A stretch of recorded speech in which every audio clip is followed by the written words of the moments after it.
जय गुरुदेव जय जगन्नाथ। ज्ञान विज्ञान और प्रज्ञान अभिनव रूप रोमंथन को आपण समस्त को स्वागत करुछि मुकुटी।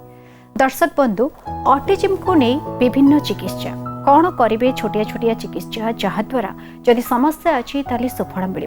कथा जाई सेठू पहुंची रुद्राक्ष उपरे। रुद्राक्ष को आपण किपरि व्यवहार करें ऑटिज्म रोग पाई से विषय में आप अनेक कथा जाणुले। पुणी रुद्राक्षर उत्पत्ति कथा जानवा पाते। आज जानवा कि नुआ कथा से प्रथम स्वागत करवा आपण समस्त प्रिय रेकी मिशन प्रतिष्ठाता तथा विज्ञानी गुरु गुरुदेव श्री संत महोदय को। गुरुजी आपण कार्यक्रम को स्वागत। जय गुरुदेव। जय गुरु। रुद्राक्ष को किपरि व्यवहार करहब ऑटिज्म पाई आपण बुझौले, पुणी तार उत्पत्तिर कथा बुझौले। अनेक जनकर भ्रांत धारणा थाए गोटे धर्म सहित यह जड़ित बोली, किंतु विश्व कल्याण पाई किपरि व्यवहार करहब से कथा भी आपण कहते। आज कथा क्यों आरंभ करेंगे जहाँ में चर्चा करुले रुद्राक्षर उत्पत्ति कथा, रुद्राक्ष केमिति आसिला ये विश्व को एवं कहीं तुलना करागला बा जोठी आमे गोटे सत्यता सबु कथारू सबु शास्त्ररू पाइले जे शिवंकर अश्रुरु सृष्टि होइथिबा पदार्थ होउछि रुद्राक्ष। जे लुह सहित कहीं तुलना करागला जे तार महत्व को देखी जे जेहेतु आमर आयुर्वेदाचार्य माने मध्य कहले जे किंग ऑफ हर्ब्स सबु जड़ी बूटी भितर रजा होइछि रुद्राक्ष। तो ताको से कहीं तुलना करुछंती लुह सहित, जहाँ को आज पाश्चात्य देश माने चिंता करुछंती जे कौन आ भितर चिकित्सा पद्धति अच्छी केमिति काम करुछि ताको अति सरल एवं सहज भाव में गोटे शब्द रे व्याख्या करदेले महामनीषी माने। आमे साधारण गोटे प्रक्रिया समस्ते प्राय जीवन में थरे अधे कांदी थिबे, समस्त आखिर लुह झरी थिबो, किंतु द मेकानिज्म बिहाइंड दैट जे लुह केमिति आसुछि, लुह काहींकी लुणी लागुछि, लुह रे कौन अछि, लुह आम शरीर रे कौन काम करे से विषय रे आमे केबे चिंता करिने। जोथि पाई हुएत आमे रुद्राक्ष को गोटे साधारण पदार्थ बोली ग्रहण करिछे बा जेतेबेले धार्मिक मतामत आसीछि सेतेबेले रुद्राक्ष को आमे धर्म सहित जड़ित करिछे, गोटे संप्रदायर प्रतीक भाव में ताकू मानि नहींचे, किंतु ता भितर लुकायित ही रहिथिबा चिकित्सा प्रक्रिया को आमे केबे ग्रहण करिने। ये लुह आसे कोठू, लुह सहित कहीं रुद्राक्ष को तुलना करागला। साधारण भाव में आम आखिर ऊपर पतारे गोटे ग्रंथि अच्छी, ग्लैंड अच्छी, जो ग्लैंड सक्रिय रुहे लुह तैयारी करिया पाए, जाको लैक्रिमल ग्लैंड बोली कहा जाउछि। से ग्लैंड जेतेबेले एक्टिव हुए सेतेबेले लुह आम आखिरे फॉर्मेशन हुए एवं से लुह जेतेबेले अधिका हुए सेतेबेले आम आखि देकी बही जाए। से जो बही जाउथिबा लुह बा सृष्टि होउथिबा लुह ता भितर कौन अछि एवं बड़ आश्चर्य कथा जे साधारण भाव में जेतेबेले आमे कहू जे कांदिबा बा लुह कथा से तो लुह भिन्न भिन्न प्रक्रिया रे आसे। अति आनंद रे आनंद अश्रु आसे, अति दुख रे अश्रु आसे, भाव विहल रे अश्रु आसे एवं प्रति लुहर कार्य करिवार क्षमता एवं दक्षता मध्य जहाँ आमे कहूचे जे लुह केमिति जाई शरीर रे काम करे और लुह जेमिति काम करे रुद्राक्ष सेमिति काम करे, लुह केमिति शरीर भितर काम करे। लुह धीरे बहुत गुड़े विद्युत बाही द्रावक अच्छी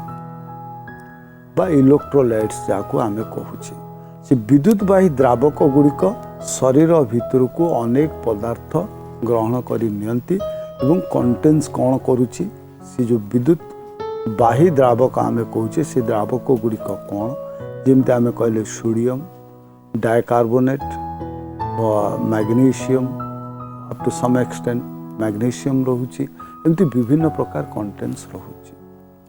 जहाँ शरीर भितर को विद्युत शक्ति प्रवेश करैबा पाई प्रयुज्य, जहाँ काम रे आसे। मनुष्य आखिर लुहरे 1500 प्रकार प्रोटीन अच्छी, कंटेन्स कहूँ केते ना 1500 प्रकार प्रोटीन, जहाँ मनुष्य शरीर को आवश्यक पदार्थ जोगी पारुची। जितेबाला आमे कांदुचे बा जितेबाला लुह आमर आखिरे सृष्टि होची लैक्रिमल ग्लैंड टू ସେତେବେଳେ ସବୁତକ ସିଗ୍ରେସନ୍ ହେଇଯାଏନି ବା ସବୁ ଲୁହ ବୋହି ଯାଏ ନାହିଁ। କିଛି ଲୁହ ନାକକୁ ଯାଏ, କିଛି ଲୁହ ତଣ୍ଟିକୁ ଯାଏ। ଯେଉଁ ଲୁହ ନାକ ପାଖକୁ ଯାଏ ସେ କ'ଣ କରେ, ଆମର ଯେଉଁ ନାଜାଲ୍ ପ୍ୟାସେଜ୍ ଅଛି ସେଠି ମ୍ୟୁକସ୍ ଫର୍ମେସନ୍ କରି ସ୍ମୁଥ୍ କରେ ପ୍ୟାସେଜ୍କୁ ବା ଆମକୁ ଶ୍ୱାସକ୍ରିୟାରେ ସାହାଯ୍ୟ କରେ। ଶ୍ୱାସ ଯେଉଁ ଆତଜାତର ପଥ ତାକୁ ପରିଷ୍କାର ରଖେ, ସଫ୍ଟ କରିକି ରଖେ। ଏବଂ କିଛି ତଣ୍ଟି ପାଖକୁ ଯାଏ ସେ ଆମ ଶରୀର ଭିତରେ ଆବଶ୍ୟକତା ଥିବା ଯେଉଁ ପ୍ରୋଟିନ୍, ସେ ପ୍ରୋଟିନ୍ ଗୁଡ଼ିକ ଯୋଗାଇ ଦେଇଥାଏ। ଯେଉଁଥିପାଇଁ ଆମେ ସବୁବେଳେ କହୁ ଯେ ଭାବଗ୍ରାହୀ ଭଗବାନ। ଯେ ଯେତେବେଳେ ଆମେ ସେ ଭାବରେ ଆସୁ ବା ଇମୋସନରେ ଆସୁ ସେତେବେଳେ କ'ଣ ହୁଏ ନା ଆମ ଲାକ୍ରିମାଲ ଗ୍ଲାଣ୍ଡ ଗୁଡ଼ିକ ଆକ୍ଟିଭ ହେଇଯାଏ। ଏବଂ ସାଧାରଣ ଭାବରେ ଆମେ ଯେତେବେଳେ ଠାକୁରଙ୍କୁ ପ୍ରାର୍ଥନା କରୁ ସେତେବେଳେ ଆଖି ବନ୍ଦ କରିଦେଉ ଆହୁରି ଆକ୍ଟିଭ କରିବା ପାଇଁ ସେ ଗ୍ଲାଣ୍ଡକୁ। ଏବଂ ସେ ଗ୍ଲାଣ୍ଡ ଯେତେବେଳେ ଆକ୍ଟିଭ ହୁଏ ସେତେବେଳେ କ'ଣ ହୁଏ ନା ଆଖିରେ ଲୁହ ସୃଷ୍ଟି ହୁଏ। ବହୁତ ସମୟରେ ଆମେ ଦେଖିଥିବା ଯେ ଲୋକମାନେ ଯେତେବେଳେ ଠାକୁରଙ୍କୁ ପୂଜା କରିଥାନ୍ତି ଆଖି ବନ୍ଦ କରିଥାନ୍ତି ଏବଂ ଆଖିରୁ ଲହୁ ଗୁଡ଼ିକ ଗଡ଼ି ପଡ଼େ ବା ଆଖିରେ ଲୁହ ଗୁଡ଼ିକ ଗଡ଼ି ପଡ଼େ। ତ ଏ ଯେଉଁ ଲୁହ ଗଡ଼ିବାର ପ୍ରକ୍ରିୟା, ଏ ପ୍ରକ୍ରିୟାକରଣ କରାଯାଇଛି ଶରୀରକୁ ସୁସ୍ଥ ରଖିବା ପାଇଁ। ଯାହା ଅନେକ ଥର ଆମେ ଚର୍ଚ୍ଚା କରିଛେ ଯେ ଯେତେ ପୂଜା ପଦ୍ଧତି କଥା, ଯେତେ ଆଧ୍ୟାତ୍ମିକ ଚେତନାର କଥା, ସବୁ ପଛରେ ଲୁଚି ରହିଛି ବିଜ୍ଞାନ। ଏବଂ ସେ ବିଜ୍ଞାନକୁ ଆଧାର କରି ଆମକୁ ସୃଷ୍ଟି କରାଯାଇଛି ବିଭିନ୍ନ ପ୍ରକ୍ରିୟା ଶରୀରକୁ ସୁସ୍ଥ ରଖିବା ପାଇଁ। ଯେଉଁ କାନ୍ଦିବାର ପ୍ରକ୍ରିୟା ବା ଭାବ ଆଦାନ ପ୍ରଦାନ କରିବାର ପ୍ରକ୍ରିୟା,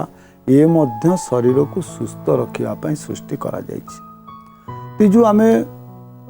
ଭାବ ଆଦାନ ପ୍ରଦାନ କରୁଛେ, ଯେଉଁ ଲୁହ ଆମ ଆଖିରେ ସୃଷ୍ଟି ହେଉଛି, ସେ ଲୁହ ଆମ ଶରୀର ଭିତରେ କ'ଣ କରୁଛି ନା ଅନେକ ଗୁଡ଼ିଏ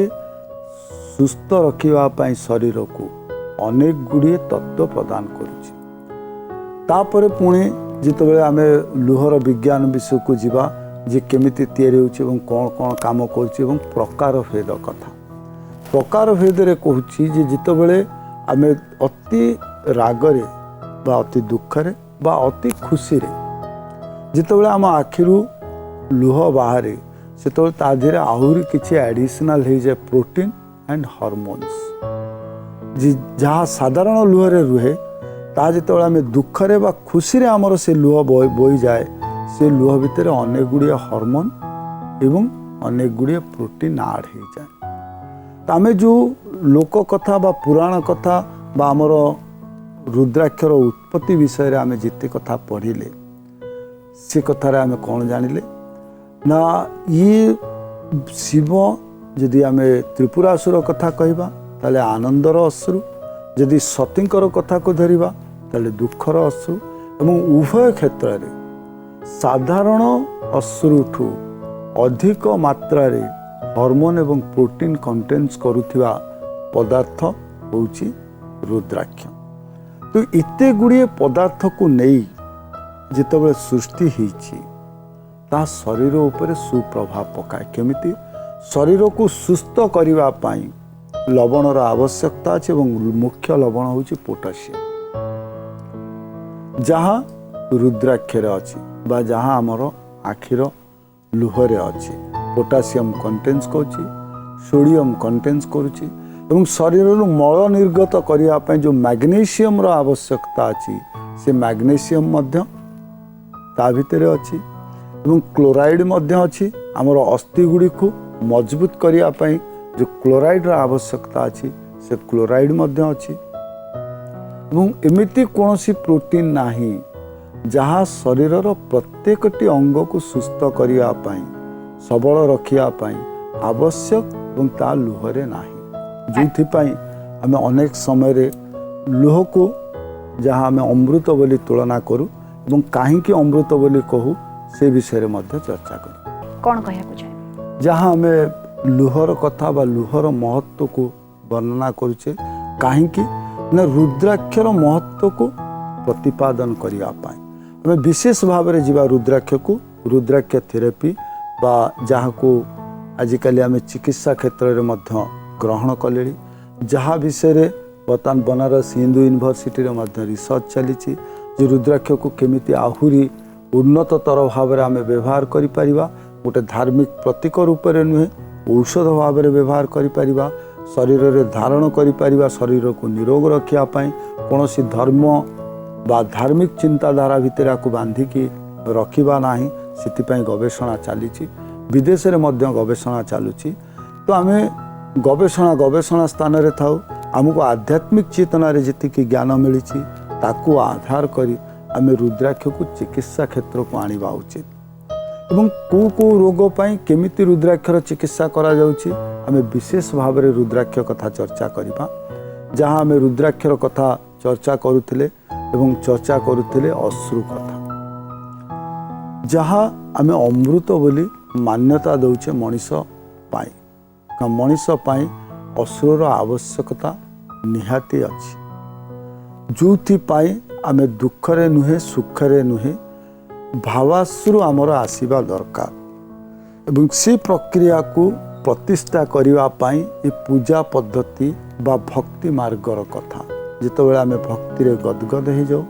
जितेबाला भावाकुल हो जाओ से आम भावाश्रु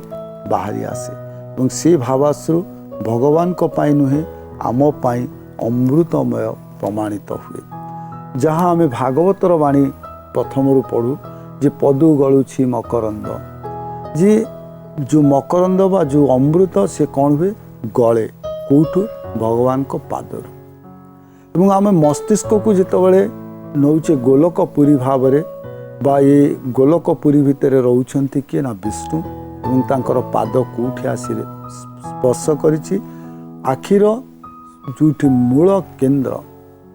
फोकल पॉइंट से जगार पाद स्पर्श करिछि विष्णुंकर एवं सेठु अमृत निर्गत होछि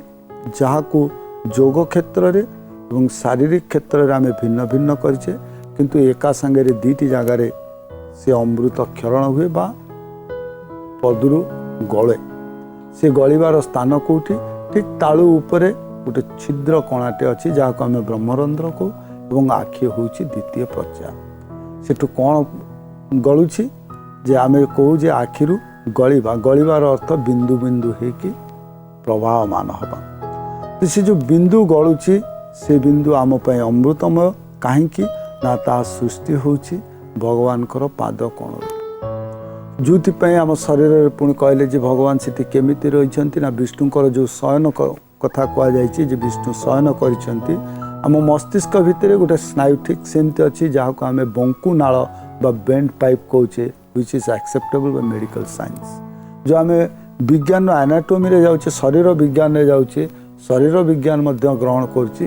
ठीक आम मस्तिष्क भितर गोटे नली अच्छी जहाँ बंका होकी अच्छी जहाँ को मेडिकल साइंस आम कहे बेंड पाइप जहाँ को आम धार्मिक शास्त्र कहे बंकु नाल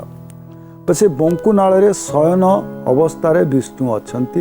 एवं विष्णु को पादरु अमृत खेरित होची बा झरुची एवं से अमृत आम पाई कौन ना अश्रु अश्रु होची आम पाई अमृत एवं से अमृत को जदि आम पान करिबा जे पान आम केमिति करछे ना श्वेत जेतेबेले आम आखिरे सृष्टि होची लैक्रिमल ग्लैंड रे जेतेबेले लुह गुड़िक सृष्टि होची सबुगुड़िक आखि को माध्यम करी बाहर को आसुना किछि आम तंटी प्रदेश को मध्य जाउछंती एवं सी जेतिकी तंटी प्रदेश को जाउछंती it is treated as nectar बा अमृत सम कहीं ना विश्व रे आउ कोनोसी एमिति पदार्थ नाही जो पदार्थ रे 1500 ठू अधिका प्रोटीन अच्छी एमिति कोनोसी खाद्य पदार्थ नाही एमिति कोनोसी प्राकृतिक पदार्थ नाही एमिति कोनोसी चेरमूली नाही जहा देरे इते मात्रा रे प्रोटीन भरपूर होकी अच्छी एवं से प्रोटीन कौन करे आम शरीर उपरे तार सुप्रभाव विस्तार कर जहाँ आम लुहर कथा हेले जे विद्युत बाही द्रावक ता भितर अच्छी विभिन्न प्रकार पदार्थर कथा कहले ऑयल कथा कहले फैट कथा कहले प्रोटीन कथा कहले हार्मोन कथा कहले ये सबु जिनस कंटेन कर लुह जेहेतु लुह रु सृष्टि रुद्राक्ष जहाँ जहाँ द्रव्य गुण आम लुहरे अच्छी से ही द्रव्य गुण रुद्राक्ष भितर अच्छी जो आम रुद्राक्ष को कहचे द किंग ऑफ हर्ब। तो रुद्राक्षर सृष्टि बा उत्पत्ति गोटे कहानी नुहे गोटे प्रतीकात्मक सूचना जी रुद्राक्ष को कहीं आम महत्व दबा। तो अनेक समय आम प्रतीकात्मक कथा को छाड़ी दो आम बाहर दुनिया रे खोजिबा को चेष्टा करूँ बा आमर सीमित ज्ञान भितर उपयुक्त पदार्थ को उपयुक्त मान्यता दबारे आम भितर भ्रम सृष्टि होता है। रुद्राक्ष ठीक से ही गोटे पदार्थ जार मान्यता धार्मिक क्षेत्र में जेतिकी नाही मनीष जीवन को सफल भाव में गढ़ी तोड़े तार उपकारिता अच्छी। तो वर्तमान समय आसी आम रुद्राक्ष को धर्म ठू बाहर को आनिबा एवं गोटे चिकित्सा पद्धति रुद्राक्ष थेरापी कथा आम जहाँ कहूचे चिकित्सा क्षेत्र में तार केमती उपयुक्त व्यवहार हो पार से विषय चिंता कर देखा चिठी किए कौन जानवा चाहते ए चिट्ठी आसी पोस्टाल कॉलोनी पुरी रो चिट्ठी को लिखिं प्रभाती साहू से लिखिं पूज्य गुरुजी को मोर प्रणाम जय गुरुदेव। तापर से लिखिं जे मोर झीर एक समस्या अच्छी बह पर 2013 रे जानिबा को पाइलु जे यूट्रस रे फाइब्रॉइड होइछि ओपन सर्जरी द्वारा ऑपरेशन हेतिला तापरे गोटे पुत्र संतान मध्य सर्जरी द्वारा 2016 रे हेतिला दुईटी जाक ऑपरेशन रे अंटारे एनेस्थेसिया दिया जाइथिला आज जाय जंत्रणा रहिछि बहुत चिकित्सकों परामर्श ने चिकित्सित हेबा परे मध्य ए कष्ट कमु नाही वर्तमान जंत्रणा केवल सबु बळे होउछि आउ मास सारा हेउछि डॉक्टर देथिबा इंजेक्शन हेतु मध्य यह भल हेउ नाही प्रबल असह्य जंत्रणा हेउछि कोन करिबार आवश्यकता रहिछि काहेकि ना से कष्ट आउ सही पारु नाही जहाँ चिकित्सा कथा दुई थर अस्त्रोपचार एवं अस्त्रोपचार पर एनास्थेसिया व्यवहार और एनास्थेसिया जहाँ कहले जे बैकबोन रे दिया जाइछि तो मेरु हाड़ जंत्रणा होछि बा बैक पेन होछि। अनेक समय रे आमे देखू जे बहु शरीर एमिति अछि जहाँ जो एनास्थेसिया को संभाळिबार क्षमता प्राय न थाए पोस्ट ऑपरेशनल इफेक्ट रे जाए जे जो जगह एनास्थेसिया दिया जाए से जगह जंत्रणा हुए बा बैक पेन सृष्टि हुए। से बैक पेन अनेक समय चिरस्थायी हो जाए जो मनीष को काम करने कष्ट बा जंत्रणा हुए प्राय को मानक हुए जो मानकर बैकबोन मूवमेंट बहुत कम थाए बस शरीर जो मेरु हाड़ अच्छी से मेरु हाड़ उपर से माने कौन कार्य करती नहीं बा अनेक समय से स्थिरता थाए आइडियल होकी थाए से समय मसल पैच रे हार्डनेस आसे। द्वितीय जो मानकर गोड़ चल प्रचल न करती अधिकांश समय से मानक मध्य बैक पेन आसे एनास्थेसिया कहीं ना लंग मसल स्टिफनेस आमे कहू जदि लगातार 7 दिन आमे हमर लंग मसल को व्यवहार न करूँ बा आइडियल गोटे पोस्चर आमे बसी रहू 7 दिन ताले 10 वर्ष पछकू पलैब आमर मसल स्ट्रेंथ जो लंग मसल अच्छी। तो बहुत समय lung muscle effect backbone pressure आसे जो आम योग चिकित्सा अनेक समय सुफल पाऊ योग चिकित्सा चिकित्सा करने दरकार। प्रथम हूँ लंग मसल एक्सरसाइज द्वितीय हूँ लोअर बैक मूवमेंट कारण जो इंजेक्टेबल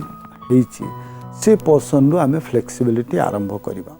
तो लंग मसल एक्सरसाइज केम करवा बेसी समय सापेक्ष नुहे ये व्यायाम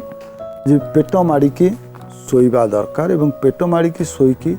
दी गोड़ को एका संगे नुहे गोटे गोटे करके चलन करवा गोईठी पिचा को स्पर्श करवा एवं पुणी सीधा करवा पुणी पिचा को स्पर्श करवा। तो जो मूवमेंट आम करुचे वाइस वर्षा बा गोटे पर गोटे को आम चलन करवा एमती गणी गणी 50 थर चलन करवा दरकार। जार से जदि आरंभ करती निश्चिंत भाव में जानीपारे जे मसल केते स्टिफनेस आसी जो हिल बोन अच्छी से टच करिवो नाही पिचा को ता मझिरे एते स्टिफ हेतिबो कि जेतेबेले से चलन करिवे आस्ते आस्ते फ्लेक्सिबिलिटी आसीबो आस्ते आस्ते जंत्रणा कमिबो तापर कौन करिवे जेमते आमे साधारण भाव में गोटे लुगाटी को धोचे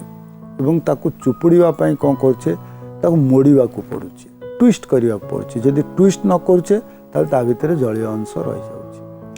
तो आमे उनटा चल प्रचल करूचे सत किंतु केबे ट्विस्ट करने चुपुड़ुने जोथ पई विजातीय पदार्थ मध्य सेठी जमिकी रहि जाउचे किंतु ताकू कौन करिया दरकार ना ट्विस्ट करिवा दरकार जे प्रथम जो एक्सरसाइज टा पेट माड़िकी करिवे गोड़ हलेवा दरकार द्वितीयटी पिठी उपरे शोइबे गोड़ दीटी को भांगिबे पेट आड़ को एवं गोड़ जुआड़े जीव दी गोड़ को जो धर बाँ पट को नेले डाण पट को मुंड को नेबे जेमती आमे ट्विस्ट करू सेमती ट्विस्ट करिवे विपरीत दिग मुंड जो आड़ को गोड़ तार विपरीत दिग को एवं पुणी दिग परिवर्तन करिवे ठीक विपरीत दिग को एमती 20 थर एक्सरसाइज करवा दरकार प्रथम दिन हुए तो जंत्रणा आसी पारे किंतु 5 दिन अभ्यास करने पर निश्चित भाव में जंत्रणा आराम मिलिबो जहाँ करवा मध्य निहाती आवश्यक द्वितीय चिकित्सार पद्धति आम पंचपोटली शोधन तो 5टी पत्र जहाँ को आम विशेष भाव में चर्चा करिचे यदि चाहती पंचपोटली शोधन कथा यूट्यूब रे देखिपारे एवं ताकू केमिति व्यवहार करेंगे कौन नहीं संपूर्ण भाव में आम चर्चा करिचे जो जगार जंत्रणा होचे खाली ता नुहे संपूर्ण मेरुदंड उपरे से पंचपुटली बा 5टी पत्रर समारोह रे तैयारी होता पुटली को गरम करी से सेक देवे जहाँ फल जंत्रणा दूर हम किंतु सबुठु उत्तम एक्सरसाइज करवा दरकार जो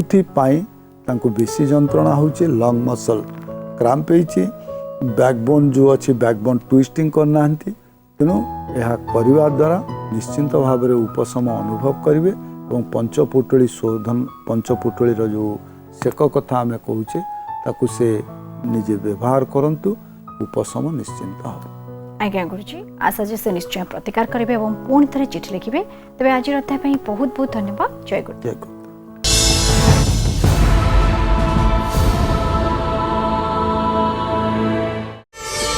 प्रार्थना आम आनंदर उत्स।